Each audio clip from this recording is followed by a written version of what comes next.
The thing is, if you tell people who you are and an opportunity opens up, it opens up for you. Yes. Not for this thing you've created, this lie. There's this story that Douglas Murray told me about one of his first bosses at an early newspaper that he worked at. I can't remember the gentleman's name. This guy is a legend within the industry. He's been working for a long time. He's accumulated a number of haters and fans.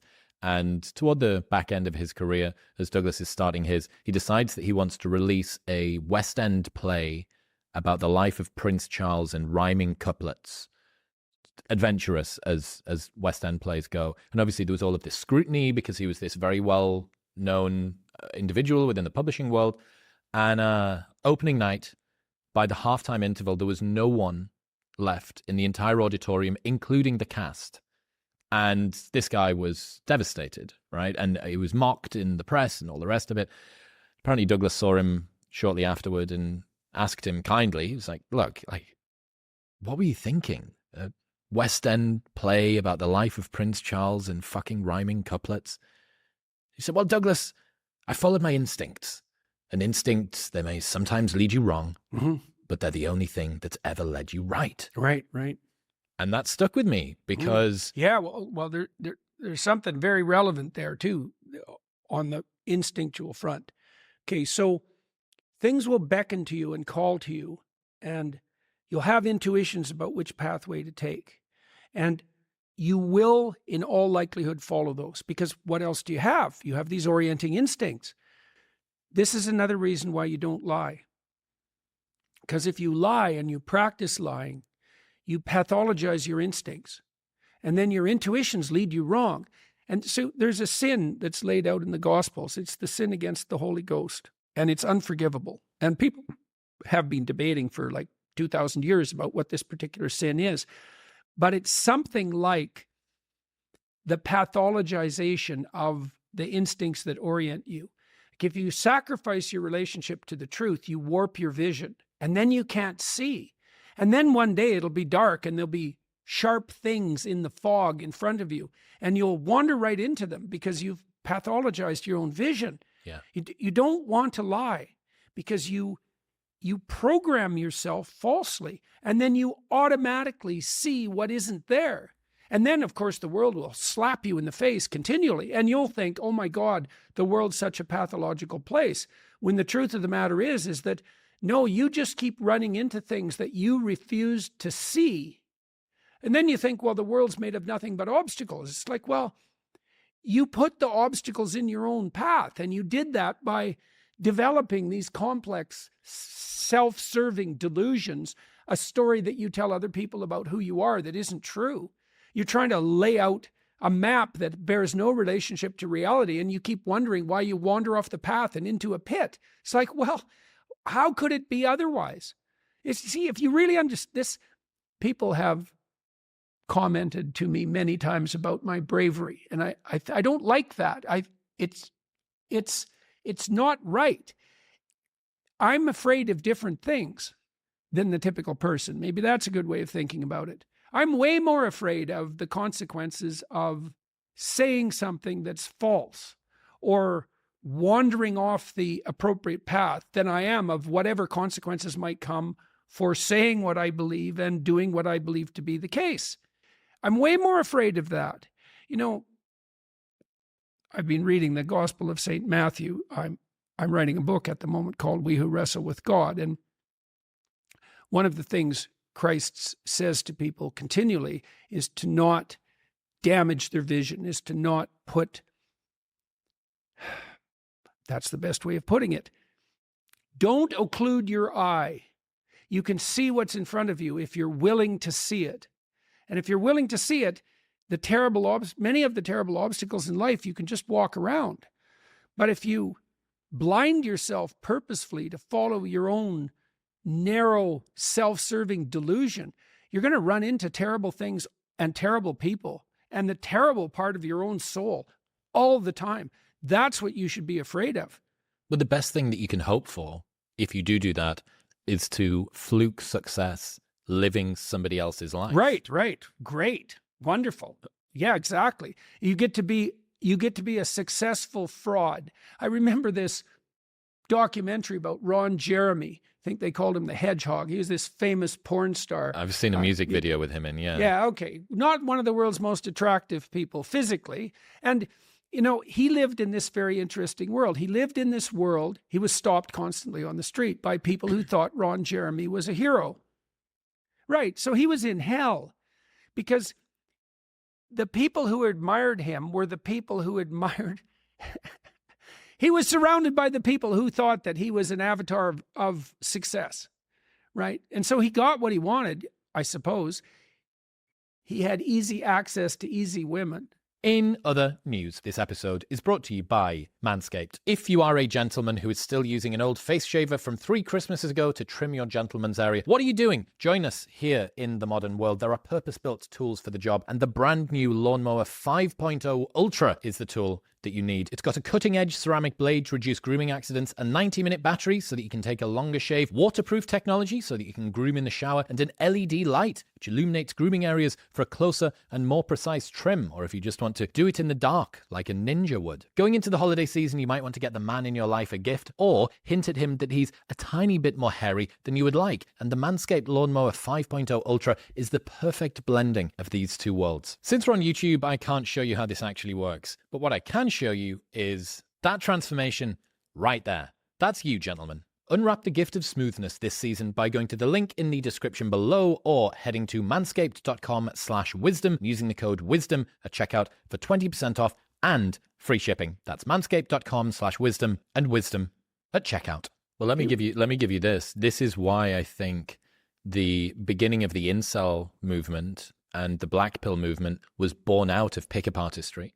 The origin, if you trace it back using internet history, of the incel black pill ideology was I think it's a subreddit or a website called PUA Hate, Pickup Artist Hate. And what it was a group of men who had been through the pipeline of pickup artistry and come out the other side with a very jaded and even more jaded view of the world. More jaded. Yes, and I'll tell you why. So what happens if a guy learns old school mid-20 noughts pickup artistry is you realize that there is a particular set of actions, a script that you can run, which makes it more likely that a woman is going to go to bed with you. Right. But what you realize when you do that, as you learn how to neg and do kino escalation and tell them that story about the midget fight outside or whatever your script is that you're running, you then begin to see just how far away that person is from the person that you actually show up as. Right. Who you are and this extravagant persona that you need to convolute into existence in order to get this woman into bed makes you feel worse even. Feel the gap between where you are and what you have to do in order to achieve the thing that you want. Now, what you don't realize is that there are a million other ways that you could become sufficiently charming to get this person to like you. This is by actually doing it, for example. This is just one that happens to be robust and easy enough to write down in a book and easy enough for most guys to replicate. It's basically a form of scripted psychopathy. So what a psychopath does is feign competence, right? So most psychopaths are very emotionally stable. And so one of the early stage markers for competence is self-possession and calmness. And so if you're not an anxious person, you've got an edge on that already. And most psychopaths are very high in emotional stability. And so they look confident because confident people tend not to be that nervous. Like if you're doing something you're expert at, well, you're not nervous because you know how to do it.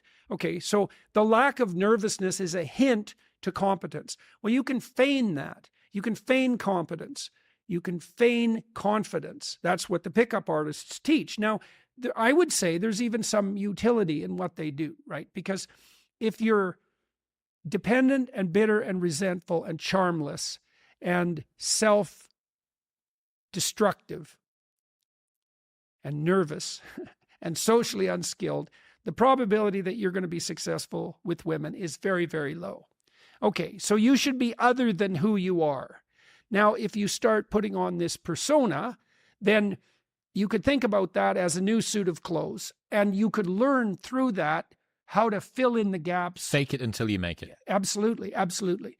But if you take on that without doing the effort necessary to integrate that in a genuine way, then all that's happening is that you're being rewarded for being fake, right? And that's part of the problem with that too, is that you're practicing learning how to manipulate people in a psychopathic way. And if you practice that, of course you're going to become jaded. Like, there's nothing more jaded than a psychopath.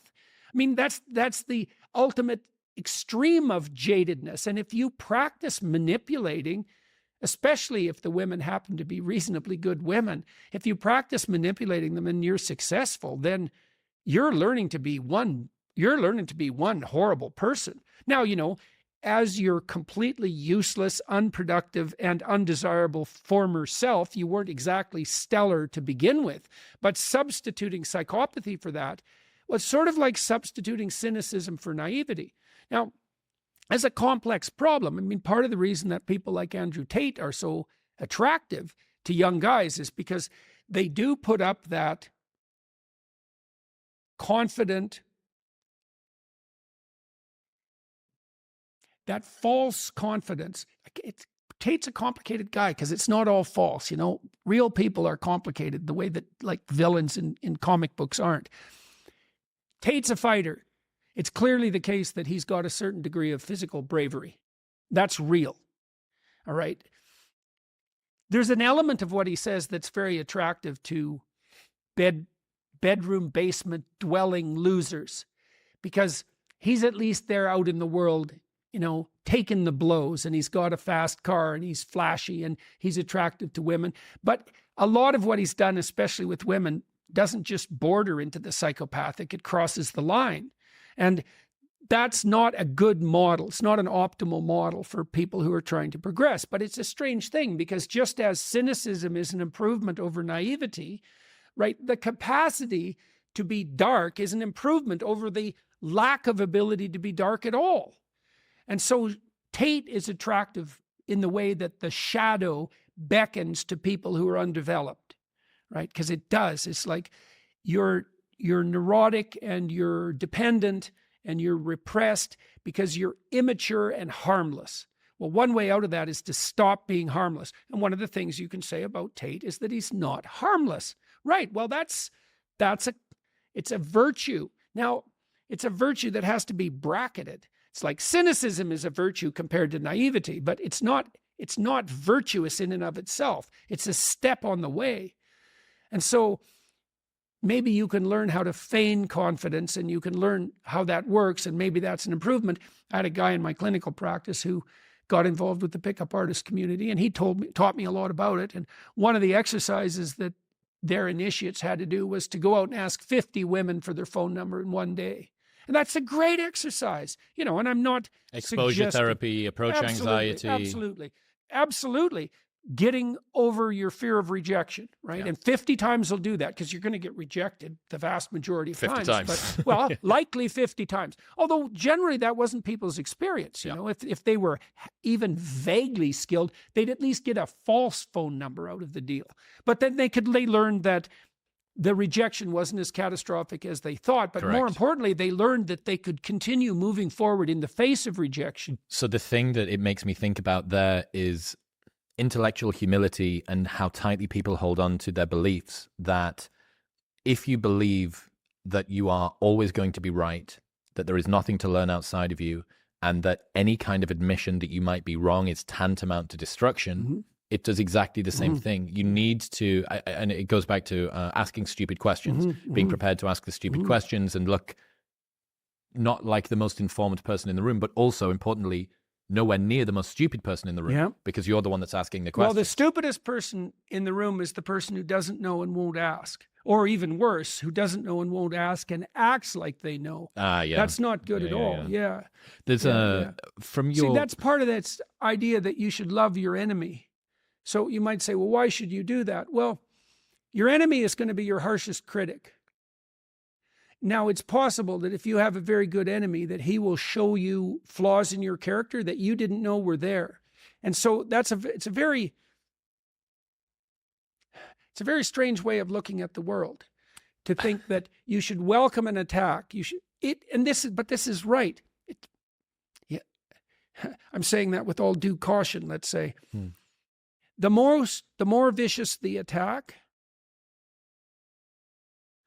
the more of your potential hidden flaws might be revealed. Have you found that to be true? Oh, definitely.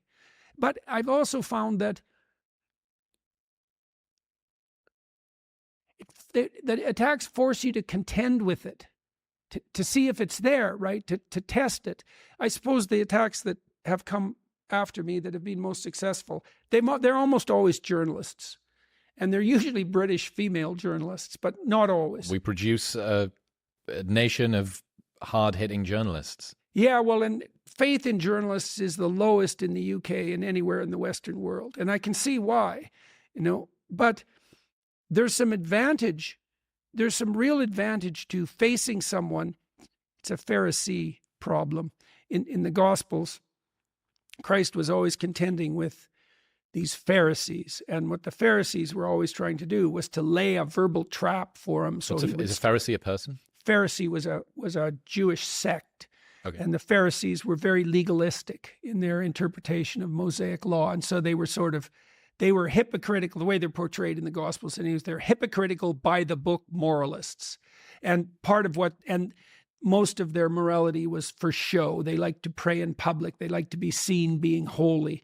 At least that's the criticisms that are levied against them. And what they're always trying to do in the gospel accounts is to lay a verbal trap for Christ so that they can expose him as a heretic and kill him, right? So every single thing they say is a snare of some sort. And there's lots of journalists like that. Nellie Bowles, who wrote an article about me for the New York Times, which was a very devastating article in many ways and very serpentine and subtle. 3 years later, she wrote another article about what it was like to work for the New York Times when she was working there and the tricks that the journalists played, including her. And she said that the game was to devastate someone else's reputation in the attempt to boost yours, right? So you could think about it as a game of comparative moral standing. So the journalist's trick is to trick you into saying something that will end your career, essentially. Their social status stands on the shoulders of yours. Absolutely, absolutely. And so now the advantage to being in a situation like that is that you have to if you step extremely carefully, and you're fortunate, then you evade the traps, and then the interview tilts hard in your favor. Yeah. And so the interviews that have done me the most good in the long run were the 2 interviews that were most hostile. One by Channel's 4, Griffin? Kathy Newman. Kathy Griffin. And Kathy at least had a sense of humor. Another one by Helen Lewis, who had no sense of humor at all and doesn't seem to have learned anything at all in the interim. But I think that one has 80 million views now, twice as many as the Kathy Newman interview. Like, it just keeps racking up views. And it was because Helen Lewis, she has like 50 tricks or 100 tricks. Kathy had like 4, and they were pretty blunt. And she had a sense of humor about them. But Helen Lewis, she was just all tricks, and lots of them, and smart, and it's quite something to talk to someone who's quite smart and quite educated, but all tricks. And so, but how does it feel looking back on those 2? They were a very formative time. It was kind of the inflection point, or one of the inflection points, I suppose, for yourself as well. Yeah. How does it feel looking back on that? I remember you said at the time it took you many days to recover from that kind of cantankerous sort of adversarial interview. Does that seem like a different lifetime, or is that still very much sort of with you? Well, I'm a lot healthier than I was then. So those sorts of things wouldn't have the same effect on me now as they did then. Because I was ill, it took me a long time to recover from, a serious bout. I mean, the first time I talked to Sam Harris, not that Sam played tricks, like I like Sam and we've had very productive conversations. I was so ill when the first time I talked to Sam that I could barely sit in my chair. Talking to Sam Harris makes you ill. That's the No, not at all. No. Sam and I have had very productive conversations. That was another good example, I suppose, of the utility of an adversarial conversation. Yeah. Sam comes to a conversation like that pretty well armed, but it's very helpful because it forces you to look in nooks and crannies that you might not have looked in, and to be crystal clear to the degree that that's possible about what you're actually saying. The idea of loving your enemy is something I've been playing with a little bit recently. There's been, I guess, my platform's getting to the level now where there's a reason for someone to have a bullseye pointed at least remotely in my direction. Yeah. Because there's no point in trying to take somebody down that's got nothing, that's got no status. Why would you invest the time? Right. The step that you're going to get in terms of your status standing on their shoulders is so small that no one can notice. So it's a backhanded compliment. In some ways. Yeah. But you're right, man. Some of the criticisms that I've got, and I was reminded by a friend recently about this, have been some of the best inflection points, very uncomfortable.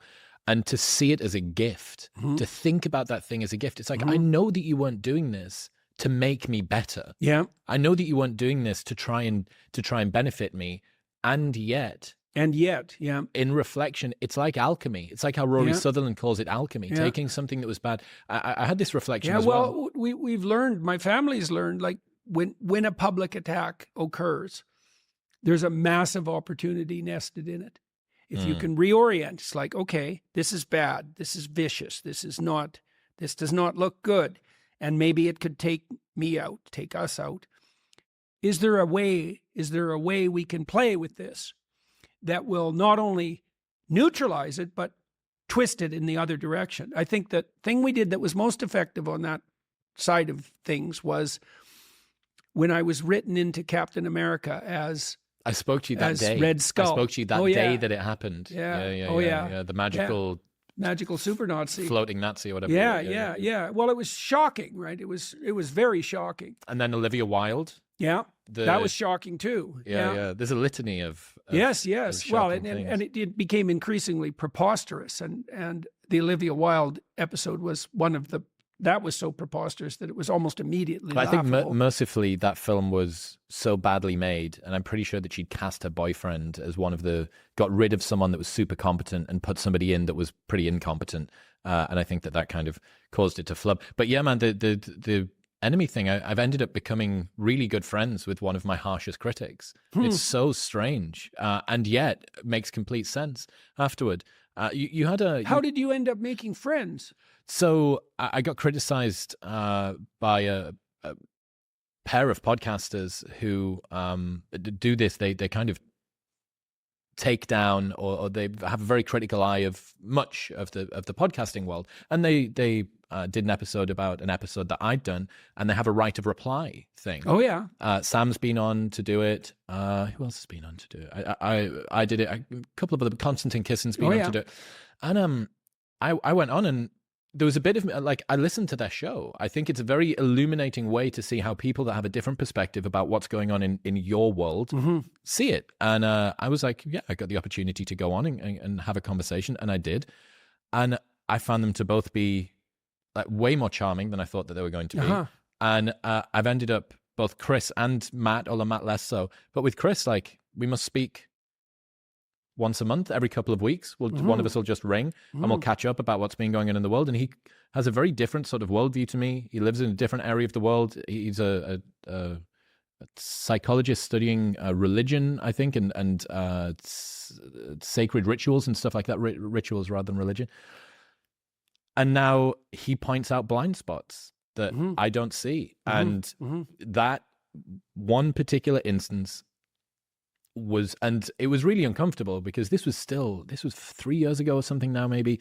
And I'm still super uncomfortable about it. And oh my God, these people are going to take me down, and they're both academics, and they're really, really well educated, and they're going to be smart, and they're going to say things that make me look silly. And I said things that made me look silly, and picked a particular episode where blah, blah, blah. And yet, in reflection, it's been that one instance and the subsequent rumination about it was one of the biggest inflection points for me, going from